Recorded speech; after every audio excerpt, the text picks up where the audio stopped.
Bonjour et bienvenue sur ma chaîne YouTube La Nature c'est mon école. Alors ça fait 3 ans, voire un peu plus, que je ne regarde plus du tout la télé. Mais j'ai quand même Facebook et puis je vis, donc j'entends parler de choses. Et en ce moment il y a un sujet au niveau de la nature qui est très mis en avant et qui revient dans mon quotidien, puisque comme je travaille avec les agriculteurs, je suis quand même amenée à en parler assez souvent, qui est sur le terme de la pollution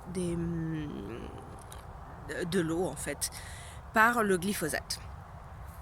Donc je suis pas là pour faire la polémique de savoir si c'est bien ou si c'est pas bien d'utiliser du glyphosate, est-ce qu'il faut ou pas en utiliser. Maintenant, ce que je voudrais juste ramener en précision, c'est sur le glyphosate. En fait, sa métabolite s'appelle l'AMPA. Et effectivement, AMPA. Et effectivement, c'est bien la métabolite du glyphosate, mais c'est aussi la métabolite du phosphonate que nous avons parfois dans les lessives.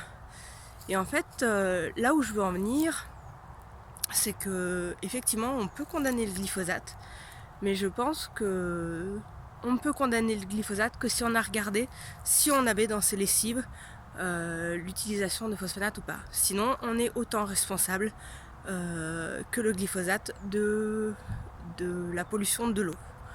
Donc voilà, donc après c'est à nous de réfléchir à qu'est-ce qu'on veut laisser à nos enfants et, et voilà, et comment on peut être manifestation et manifester soi-même par les choix concrets que l'on peut faire, ne serait-ce qu'au niveau de notre lessive, sans parler de revenir à laver le linge au lavoir. Perso, je suis pas prête à ça.